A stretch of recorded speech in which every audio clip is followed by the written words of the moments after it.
हजरत इब्राहिम बिन अदहम से किसी ने आके कहा आबादी किधर है? आपने कहा कि आगे चले जाओ। आगे गया तो कब्रिस्तान था।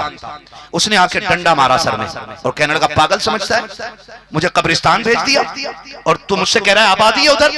तो आपने फरमाया पागल मैं नहीं, तू है। आबादी उस जगह को कहते हैं जहां से लोग कहीं ना जाएं। कहने लगे वो जगह जहां लोगों को पड़ा रहना वो सिर्फ कब्रिस्तान है, और जिसे तू आबादी समझता है वो आबादी नहीं। जाके देख कितने घर उजड़ गए, कितने घर वीरान हो गए। अल्लाह अकबर। हमने क्या समझा गए? किसी ने इमाम गजाली से कहा था हजरत आप नसीहत फरमा दीजिए। इमाम गजाली ने कहा था बता तेरे खानदान में तेरे परदादा थे कि नहीं? कहा हाँ थे। तो कहा फिर क्या हुआ? कहा हजरत उनका इंतकाल हो गया। कहा फिर उनके बेटे थे? कहा हाँ। फिर वो किधर है? कहा वो भी इंतकाल कर गए। उनके बाद तुम्हारे बाप का वो भी इंतकाल कर गए। अच्छा तुम्हारे जो नाना थे हजरत जी वो भी इंतकाल कर गए। कहा वो तुम्हारे जो बड़े भाई थे का उनका क्या बना? कि वो भी इंतकाल करके। कहा जो तुम्हारा खूबसूरत बेटा था उसका क्या बना? आपने फरमाया उस बेटे का क्या बना जो तेरा जवान बेटा था? उसने कहा उसका भी इंतकाल हो गया। तो इमाम गजाली ने कहा था अब मैं उसको क्या नसीहत करूं जिसको सैकड़ों जनाजे ना समझा सके, हजारों कब्रें ना सिखा सकी। वो खुदा का वास्ता दे के कहता हूं जब दिल काले हो जाया करे तो कब्रों के चक्कर लगा लिया करो। खुदा की कसम औकात याद आ जाती है जब टूटी कब्रें देखते हो, जब गिरे तख्ते देखते हो, कब्रों की हड्डियां देख करके हैसियत का पता चल जाता है। कब्रें चीख के कहती है हद में आ जा, औकात में आ जा, अपने आप को पहचान ले। हुए नाम पर बेनिशा कैसे कैसे, जमीन खा गई आसमां कैसे कैसे। नारे तकबीर, नारे रिसालत, मुहाफिज़ीन मसलके आला हजरत, अवामे अहले सुन्नत। आज दिल तोड़ते डर नहीं लगता जी। सुभान अल्लाह। वाह। दिल तोड़ते डर नहीं लगता। मुझे तो लगता ही नहीं अब बड़े किधर रह गए। मिंबर से लेके नीचे तक की कहानी है। अगर मिंबर पे बैठे बड़े की चापलूसी न की गई तो अपने जुमलों में ऐसी कैंची चलाता है कि छोटों को दिल के टुकड़े करके रख देता है। ये कंडीशन है। मिंबर से लेकर नीचे तक आज दिल बड़े तंग हो गए। इन दिलों में कुशादगी कहां है? जहर घोलते हैं लोग जहर जिंदगी में, और इतना कड़वा बोल देते हैं कि आदमी आखिरी सांस तक याद नहीं भूल पाता है। ऐसी जहरीली जबानें लोगों की हो गई। महबूब अलैहिस्सलाम की बारगाह में कुछ सहाबी आए, अर्ज की या रसूल अल्लाह फलां मोहल्ले में एक खातून रहती है, बड़ी नमाजों की पाबंद है, बड़ी रोजों की पाबंद है, मगर हुजूर उसकी जबान बड़ी तल्ख है, बड़ा कड़वा बोलती है। हुजूर ने फरमाया वो जहन्नम में जाएगी। किधर जाएगी? सुन रहे मेरी बात? ये कितना वजन होता है जबान में? 2-1 किलो की तो होगी, है ना? 50 ग्राम। बहुत लंबी जबान का आदमी होगा तो 100 ग्राम। यही है ना? तवज्जो है ना सारे लोगों की? ये जबान 2 तोले की यही है बंदे को जहन्नम तक लेके चली जाती है। सोचो जवानों, बदलो अपनी फिक्र। यही जबान हुजूर के सामने जिक्र किया गया। सरकार बड़ी नमाज पढ़ती है, बड़े रोजे रखती है, बड़ी इबादत गुजार है, तहज्जुद गुजार है, लेकिन जबान की बड़ी खराब है। हुजूर पूरा मोहल्ला उसकी जबान से परेशान रहता है। हुजूर ने फरमाया वो जहन्नम में जाएगी। फिर दूसरी औरत का जिक्र किया गया। सरकार फलां औरत है, जबान उसकी ठीक है, मामूली नमाज पढ़ती है, मामूल के रोजे हैं हुजूर, लेकिन जबान बड़ी अच्छी है। हुजूर ने फरमाया वो औरत जन्नत में जाएगी। हम इस जबान का भी हिसाब लगा लें। ये जबान जब बोलते हैं ना कितने लोगों के दिलों के टुकड़े कर देते हैं, एहसास तक नहीं होता है। कितने लोग आला हज़रत को जानते हैं? हाथ उठा के बता देंगे कितने जानते हैं आला हज़रत को? सुभान अल्लाह, सारे ही जानते हैं। अल्लाह सलामत रखे। किताबों में पढ़ा आला हज़रत को? कितने लोगों ने पढ़ा होगा किताबों में? 2% ने नहीं पढ़ा होगा महफिल में। किधर से जाना? फिर जलसों से जाना है। सुभान अल्लाह। जो लोग ये बात करते हैं ना जलसे बंद कर देने चाहिए। मैं कहता हूं जलसे अगर बंद हो गए ना तो आप जो है ना बुजुर्गों की जो उनकी जिंदगी है ना तो आप 2% लोगों तक पहुंचाएंगे। बाकी 98% लोगों तक जो दीन पहुंचता है वो मिंबर से पहुंचा करता है। ये जो जलसे कराए जाते हैं ये रायगा नहीं जाते। इन्हीं जलसों की बरकत होती है जो सरों पे टोपियां नजर आती है। इन्हीं जलसों की बरकत होती है जो हमारे बच्चों को बुजुर्गों के नाम याद हो जाते हैं। इन्हीं महफिलों की तो बरकत होती है जो आज आला हज़रत का नारा एक जवान उठ के लगा के कहता है इश्क मोहब्बत इश्क मोहब्बत, कौम चीख के कहती है आला हज़रत आला हज़रत। ये कहां से सीखा हमने? जलसों से सीखा है। तो अल्लाह का शुक्र है हम सब आला हज़रत को मानने वाले लोग हैं, लेकिन पढ़ें आला हज़रत को। हर रज़वी से कहना चाहता है, सिर्फ नारा लगा लेना काफी नहीं है, आला हज़रत को समझना भी जरूरी है। आला हज़रत कैसे आलिम है? तकरीबन 1300 से ज्यादा किताबें आला हज़रत ने लिखी हैं। बोले सुभान अल्लाह। कितनी?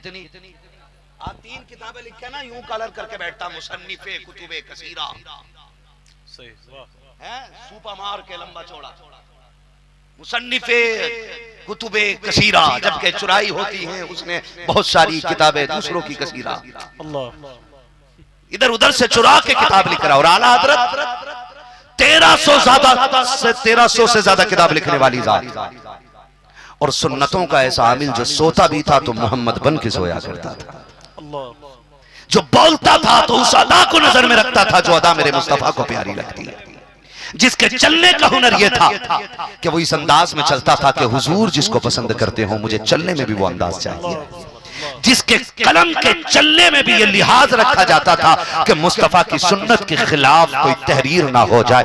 उस इमाम अहमद रजा की बात कर रहा हूं। हमारे जैसे मदीने जाते हैं, जाकर के गुंबद खजरा पे सेल्फी लेकर के लौट आते हैं, हज करने जाते हैं तो काबे को पकड़ के वहां सेल्फी लेकर के अपने सफर को तबाह करके लौट आते हैं। और इमाम अहमद रजा जब मदीने जाता है तो खाली लौट करके नहीं आता है, बल्कि जब उनके रोजे पे निगाह डालता है तो रो के कहता है, वो पेशे नजर वो नो बहार, सजदे को दिल के बेकरार, रोकिए सर को रोकिए, हाँ यही इम्तिहान है। उसके इश्क का आलम यह है कि जो उनकी जालियों पे जाकर के रो के कहता है, सरवर कहूं के मालिक को मौला कहूं तुझे, बागे खलील का कुले सेवा कहूं तुझे। आला हजरत उस शख्सियत को कहा जाता है जो मदीने जाता है, अपनी बेबसी को, अपनी बेबसी को ऐसे बयान करता है, वो सुबह लालाजार फिरते हैं, तेरे दिन बहार फिरते हैं, जो तेरे दर से यार फिरते हैं, दर बदर यूं की खार फिरते हैं, कोई क्यों पूछे तेरी बात रजा, तुझसे कुत्ते हजार फिरते हैं। नाराए तकबीर, नाराए रिसालत, मसलके आला हजरत, फैज़ाने आला हजरत, जश्ने औलियाए किराम। वहाबड़ों की तो मैं बात ही नहीं करना चाहता, इससे तो मनहूस नाम कायनात में कोई हो ही नहीं सकता। हाँ जबान खराब हो जाए, मुंह मकरू लगने लगता है, इनका नाम ले लो तो। लेकिन जहर का पता भी तो होना चाहिए ना, जहर है अगरचे मार डालता है, लेकिन जहर का पता होना चाहिए। ये जूते पहन के मदीने में टहलने वाली मरदूद कौम, हुजूर की जालियों पे जूते रख के सिगरेट पीने वाले कुत्ते, इनका एतराज है हुजूर होते तो हमें दिखाई ना देते। मैंने कहा तुझ जैसे गंदे को दिखाई नहीं देते, अगर जाने वाला बरेली का अहमद रजा हो तो मुस्तफा जलवा दिखा दिया करते हैं। तेरे जैसे को मैं 6 महीने से यहीं ड्यूटी कर रहा हूं, आज तक मैंने हुजूर को नहीं देखा। तो मैंने कहा तू अकेला बात कर रहा है, उनके दरवाजे पे 40 खड़े रहे, हुजूर निकल आए, 40 को दिखाई नहीं दिए, तो तेरे जैसे कौवे को कहां से हुजूर नजर आ सकते हैं, है ना? हम आला हज़रत पे बात कर रहे हैं, वो आला हज़रत जो मदीने जाए तो हुजूर को देख के आ रहे हैं और देख के कह रहे हैं तू जिंदा है वल्ला।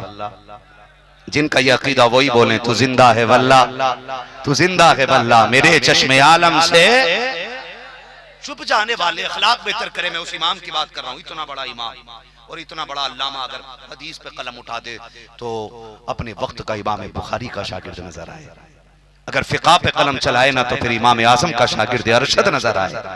हाँ, इतना बड़ा अल्लामा अगर इश्क में बोले ना तो फिर अपने वक्त का जामी लगता है, अगर नात लिखने पे आ जाए तो अपने वक्त का हसान बन जाता है। इतनी अजमतों वाला इमाम।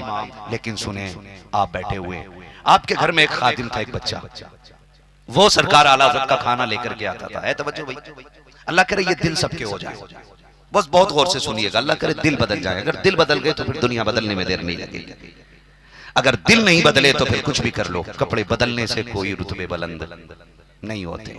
दिल बदलोगे तो अल्लाह के करीब हो जाओगे। आला हज़रत सरकार बैठे हुए, बच्चा खाना लेकर के आता था। एक दिन खाना लेट लेकर के आया, आला हज़रत ठहरे पठान, और फिर पठानों का गुस्सा नाक में। ये पठान ही कैसा कह सकता है, बाकी कोई और नहीं।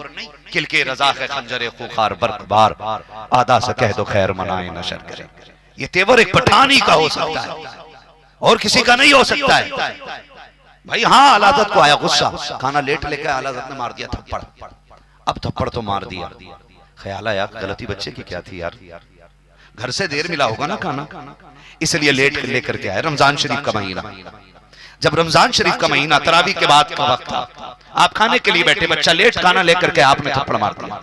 बच्चा रोता हुआ चला गया ना, तो आपने फरमाया अपने शागिर्दों से जो बैठे हुए थे, जाओ उस बच्चे को तलाश करके लाओ। कहा क्यों? कहा मुझे बड़ी बेकरारी हो रही है, मुझे उस बच्चे को मारना नहीं चाहिए था, मैंने गलत मार दिया। ये एहसास पैदा हो जाए, गुनाह हो जाए तो फिर बंदा आदम की औलाद है ना, इंसान है हम लोग, लेकिन जुर्म इतना बड़ा गुनाह नहीं होता जितना बड़ा जुर्म ये होता है कि गुनाह के बाद बंदा तौबा ना करे। अल्लाह करीम है। आपको लगा कि मैंने गलत मार दिया बच्चे को, आपने कहा जाओ बुला के लाओ। अल्लामा बिहारी जफरुद्दीन बिहारी को भेजा, जाओ तलाश करके लाओ। अल्लामा जफरुद्दीन बिहारी गए, जाके तलाश करके आगे, बच्चा कहीं नहीं मिला। जब बच्चा नहीं मिला, खाना आगे रखा रहा। आपसे कहा अल्लामा जफरुद्दीन ने, हुजूर खाना खा लेना। कहा नहीं, खाना हलक से नहीं उतर रहा, पहले उस बच्चे से बात करूंगा, उसके बाद खाना खाया जाएगा। अल्लाह अकबर, तारीख का वाक़ है। मैं हुजूर के सहाबा का जिक्र नहीं कर रहा हूँ, बरेली के अहमद रजा के अखलाक का जिक्र कर रहा हूँ। आज 4 किताबें पढ़ने के बाद किसी की ऊंची आवाज सुनना गवारा बंदा नहीं करता है। सरकार आला हज़रत की जिंदगी देखी है, आपने कहा जब तक बच्चे से बात नहीं हो जाती तब तक अहमद रजा खाना नहीं खाएगा। फिर वही बच्चा लेकर के शहरी में जब खाना आ रहा है, तब सरकार आला हज़रत की बारगाह में आकर के कहा था, लीजिए हज़रत खाना लेकर के आ गया हूँ। मेरे इमाम ने हाथ पकड़ा और कहा, बेटे तू रात भर कहाँ रहा था? सरकार आपने थप्पड़ मार दिया था, मैं कोने में जाकर के लेट गया था, रोते रोते आंख लग गई थी। हजरत जी मैं अब खाना लेकर के आ गया हूँ, खाना खा लीजिए। आला हजरत ने कहा नहीं, हमें खाना नहीं खाना है।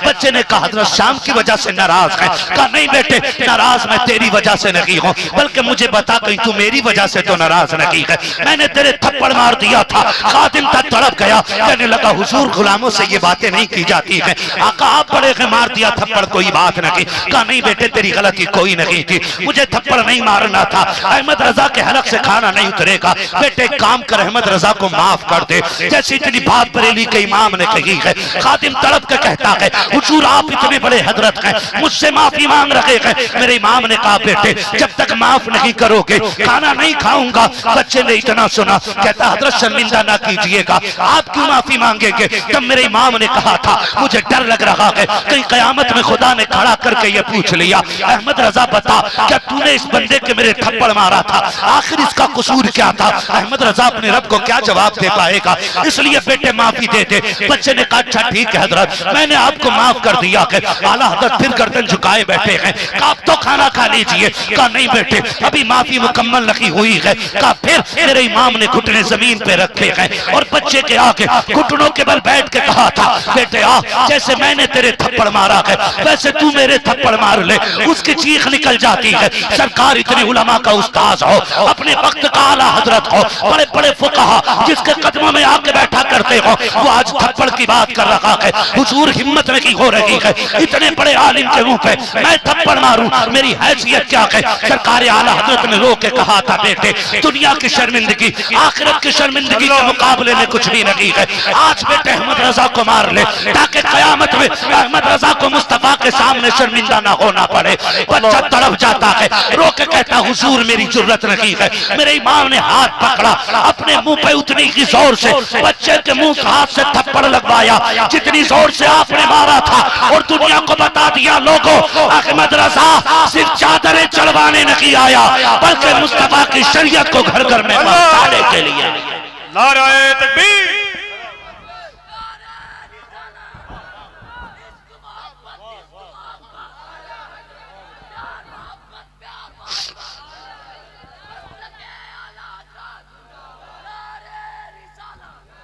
अल्लाह आपको सलामत रखे, खुदारा गलती हो जाया करे माफी मांग लिया करो। किसी का दिल तोड़ दिया है ना तो राजी कर लिया करो, देर नहीं लगती। आज तो माफ कीजिए, सगे बाप से बेटा माफी मांगते हुए कहता मैं क्यों मांगू, मुझे शर्म लग रही है। बड़े भाई से माफी मांगते हुए कहता मैं माफी क्यों मांगू, वो जिस बाप का लहू उसके अंदर है वही मेरे अंदर है, मैं कोई कमजोर नहीं हूं। और भाई माफी कमजोर नहीं मांगा करते, माफी ताकतवर लोग मांगा करते हैं। कौन लोग मांगते माफी? बोलो सारे। ताकतवर लोग माफी मांगा करते हैं। भाई अगर किसी का दिल टूट गया है ना तो आज ही माफी मांग लेना, आज ही माफी मांग लेना। हम मसला के आला हज़रत वाले लोग हैं और हम दुनिया को बताएंगे हम आला हज़रत को नारे के जरिए भी मानते हैं और मुस्तफ़ा के दिए हुए तरीके के जरिए भी आला हज़रत को हम मानते हैं। और जिन लोगों ने ये बात कही है ना आला हज़रत पे, उन कुत्तों को क्या पता है। मैं तो ये समझता हूँ आला हज़रत ने जितना लिख दिया है ना, अब कयामत तक उसके अलावा अगर ना भी लिखा जाए तो जिंदगी गुजारने के लिए काफी है। जितना आला हज़रत ने लिख दिया है काफी वह कहा था, किसी ने कहा था कि वादी रजा की कोहे हिमालय रजा का है, जिस समत देखिए वो इलाका रजा का है। औरों ने भी लिखा है बहुत इल्म दीन पर, जो कुछ है इस सदी में वो तन्हा रजा का है। अशरफ अली के हुक्म इमामत से है आया, मस्जिद किसी की भी हो मुसल्ला रजा का है ना। बस आपसे इतनी गुजारिश है, आप दिल नर्म कर लें। और जवानों से मेरी गुजारिश है, खुदारा हम कितना बंसवर के परदेश रहते हो, बाहर रहते हो, मौत का कुछ नहीं पता है कब आ जाए। कितने जवानों की खबर आती है, ऊपर छत पे काम कर रहा था गिरा मर गया, कोई एसी का काम कर रहा था करंट लगा मर गया, घर से गए थे हजार ख्वाब लेकर के सिर्फ लाश बन के लौटे हैं। नहीं पता यार हमारी भी जिंदगी रहे ना रहे। खुदा के वास्ते कम से कम इतना कर लें कि अपने चेहरे ऐसे बना लें जैसे चेहरे हुजूर को पसंद आते हैं, है ना। मैं तो बुजुर्गों को देख रहा हूँ बाल सफेद हो गए लेकिन चेहरों पे दाढ़ियां नहीं है। अब किस चीज का इंतजार है? मलकुल मौत आएंगे तब यकीन होगा कि हम मरने वाले हैं। खुदा के वास्ते जवानों से भी कहना चाहूंगा, चेहरों पे हुजूर की सुन्नत सजा लो, दाढ़ियां चेहरों पे रख लो और अपने रिश्ते मस्जिदों से मजबूत कर लो। करेंगे इंशाल्लाह, करेंगे इंशाल्लाह, वादा करें इंशाल्लाह। दाढ़ी और सजदे इतने मजबूत थाम लो, इतने मजबूत थाम लो कि फिर किसी सहारे की जरूरत न रह जाए। ये जो साहिब मजार लोग हैं ना, जितने भी मजारों में लेटे बुजुर्ग हैं, इनमें से एक भी बुजुर्ग ऐसा नहीं मिलेगा जिसकी दाढ़ी ना हो, एक भी वली ऐसा नहीं मिलेगा जिसकी पेशानी में सजदों का नूर ना हो। जब हम ही वलियों को मानने वाले लोग हैं तो हमारे ही पास दोनों चीजों की कमियां क्यों हैं? हमारी मस्जिदें हमारे सजदों से आबाद रहनी चाहिए। और याद रखो नौजवानों, तवज्जो है सारे लोगों की, बता दूं 2 मिनट एक बात हो, अल्लाह आपको सलामत रखे और ऐसे अमल कर जाओ ना कि जब हम मरें तो हुजूर मुस्कुरा के हमारी कब्र में जलवा कर हो जाए। इतना कर लो, आखिर मौत है, आखिर मौत है और कोई बहुत ज्यादा लंबी जिंदगी नहीं। दिन के 3 हिस्से होते हैं, सुबह, दोपहर और सारे बोलो, पीछे वाले क्यों नहीं बोल रहे? सुबह, दोपहर और तीसरा पहलू कौन सा हिस्सा होता है? तीसरा शाम, चौथा हिस्सा दिन का कोई नहीं। ऐसी जिंदगी के 3 हिस्से, बचपन, जवानी और बुढ़ापा। तो ये जो 3 हिस्से हैं ना, इसको ऐसे ही समझो। बचपन हमारी सुबह है, दोपहर हमारी जवानी है, शाम हमारा बुढ़ापा है। कोई सुबह में है अभी, कोई दोपहर में है, कोई असर तक आ गए, किसी की जिंदगी का सूरज डूबने वाला है। लेकिन याद रखना, सूरज छुपेगा मगरिब के बाद ही हम लोगों की नजर से, ये जरूरी नहीं है। अभी जब आंधी तूफान और बादल आए तो दोपहरी में भी सूरज छुप गया था, छुपता है कि नहीं? तो ये कोई गारंटी नहीं है कि हमें बुढ़ापे में जाती मौत आएगी, जवानी में भी आ सकती है। काम करें, दाढ़ियां रख लें, रखेंगे इंशाल्लाह। मैं हाथ इसलिए नहीं उठवाता हूं कि बंदा ना रखे तो मसला ही खराब हो जाए। दाढ़ियां रखें, नमाजों के पाबंद हो जाएं, है ना। जो कट में हमने रख रखी है ना, छोटी छोटी रख तो ली है ना, मगर इसको रखने से फायदा नहीं है ना। इतनी बड़ी कर लो जो पूरी हद में आ जाए। तुम्हें डर लगता है कुफ्र से? डर लगता है? कई बार लोग क्या बात करते हैं, नहीं दाढ़ी नहीं रखेंगे, सफर करते हैं। अगर दाढ़ी की वजह से लोग मर जाते तो सबसे पहले हम मरते, क्योंकि हम 365 दिन सफर में रहते हैं। लेकिन इस दाढ़ी की बरकत है, आप जानते हो, जहां बैठ जाओ ना, जहां बैठ जाओ ना तो बंदा एहतराम से देखता है। एयरपोर्ट पे था मैं, बस में था, वो जो एयरपोर्ट के अंदर बसें चलती है ना फ्लाइट तक लेके जाने वाली, मैं उस पे एक सीट पे बैठ गया, पूरी बस भरी, मेरी करवट में कोई बैठने तैयार नहीं, कोई बैठने तैयार नहीं। मैंने कहा शुक्र है दाढ़ी तेरा, पूरी सीट पे अकेले कब्जा करा दिया। तो कम से कम दाढ़ियां अपने चेहरों पे रखें। और हमारी निशानी क्या है? हादसे हो रहे हैं कि नहीं रोडों पे? बताओ, एक्सीडेंट होते हैं कि नहीं? मेरा टाइम पूरा हो चला है, लेकिन मैं चाहता हूं अल्लाह करे ये बात दिल में उतर जाए। हादसे होते हैं कि नहीं? एक्सीडेंट होते, इतने पूरे पूरे एक्सीडेंट होते हैं कि लोगों को रोड से खुर्च के साफ किया जाता है, छुटा छुटा के साफ किया जाता है, चेहरे और जिस्म के जुगराफिये बदल दिए जाते हैं। आदमी एक आटे की तरह रोड पर चिपक जाता है, लेकिन लोग क्या करते हैं, कितने अनजान इलाकों में अनजान लोगों का एक्सीडेंट हो जाता है जब उनका कोई पहचानने वाला नहीं होता है।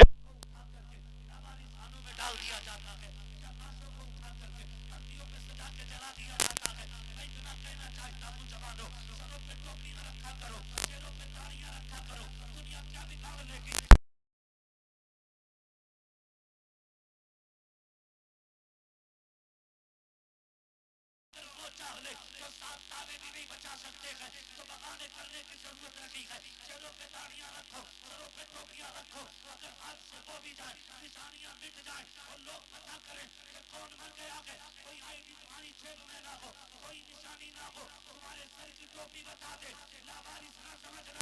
ये वो है जिसका काबे वाला भी वारिस है।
मोहम्मद अरबी की गुलामी करके दुनिया से आ रहा है यार। कम से कम इतना तो कर लो यार, इतना कर लो कि चेहरे की दाढ़ी हमें कब्र में बचा ले। ये क्लियर बात है कि एक सहाबी के चेहरे पे एक दाढ़ी का बाल था, हुजूर उसे देख के बहुत मुस्कुराते थे। एक दिन उनको लगा कि शायद हुजूर मजाक करते हैं, हंसते मेरे एक बाल को देख के उन्होंने वो बाल अपना तोड़ दिया। जब आए हुजूर ने चेहरा फेर लिया, एक बाल था उनका वो तोड़ दिया, तो हुजूर ने चेहरा फेर लिया। उन्होंने कहा सरकार गलती क्या हुई? कहा दाढ़ी का क्या बना? कहा हुजूर मैं ये सोचता था कि आप मेरी दाढ़ी के बाल को देख के मजाक करते हैं, मजाक बनाते हैं, इसलिए मैंने वो दाढ़ी का बाल तोड़ दिया। हुजूर फरमाते हैं अब मुझे तेरा चेहरा अच्छा नहीं लगता है। अगर एक बाल सहाबी तोड़ दे, हुजूर चेहरा फेर लें। जो रोज जुमे को अपनी दाढ़ी मूंड के नाली में बहाए और फिर कहे कि मैं नामों से रिसालत का पहरेदार हूँ, हुजूर की इज्जत का पहरेदार हूँ, मैं हुजूर का आशिक हूँ, तो आईने के आगे उसे खड़े होकर 100 बार सोचना चाहिए मैं कैसा आशिक हूँ को रोज सुन्नत को मुंडा के नालियों में बहाता हूँ। क्या मुझे आशिक कहने का हक है अपने आप को? अगर चाहते हो कि आशिक कहलाओ और बन के भी दिखाओ तो अपने चेहरे पे हुजूर की सुन्नत सजा लो और जाओ। गारंटी है, फरमाया गया जिनकी दुआएं कबूल ना होती हो वो दाढ़ी हाथ में लेके हाथ में उठा के कहें अल्लाह इस दाढ़ी के सदके में मेरा काम पूरा कर दे। फरमाया गया हाथ नीचे बाद में आते हैं, मकबूलियत की सनद अल्लाह अर्शों से पहले अता फरमा दिया करता है।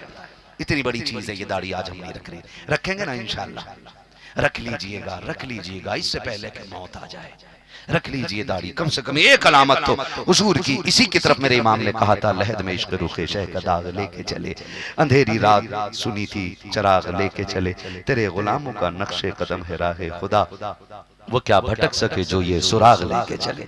है ना, इन बुजुर्गों की महफिल से ये सीखना। हुजूर से ये साहब क़िबला तशरीफ फरमाए, आप इनके चेहरे को देखिए। कहते हैं लोग भी वक्त नहीं आया, वक्त आएगा तब दाढ़ी रख लेंगे। अब वक्त सिर्फ मौत का आना बाकी है, बाकी तो सारे वक्त आ चुके हैं, अब कोई वक्त बाकी नहीं है। अल्लाह हम सबको बुजुर्गों की निस्बतों और उनका एहतराम करने की तौफीक अता फरमाए, हमें बुजुर्गों के नक्शे कदम पे चलने की तौफीक अता फरमाए। अरकान कमेटी को अल्लाह दिन दूनी रात चौगनी तरक्की अता फरमाए। जबान मीठी कर लीजिए, लोगों को तकलीफ देने से बचिए। अगर कोई रूठा बैठा है उसे मनाने की कोशिश कीजिए और कोशिश कीजिए जब तुम दुनिया से जा रहे हो तो कोई जनाजे के पीछे गाली देने वाला ना हो, कोई तुम्हें बुरा कहने वाला ना हो। एक दो बंदे ऐसे तैयार कर जाइए कि जब जनाजा जा रहा हो वो तुम्हें देख के रोएं और ये कहें कि इतना अच्छा बंदा चला गया है, अब दिलों के हाल कौन सुनेगा। एक बंदा ऐसा अपने पीछे छोड़ जाइए, फिर खुदा की कसम तुम्हें मर के कब्र में आने में देर लगेगी, रब को कब्र को जन्नत बनाने में देर नहीं लगेगी।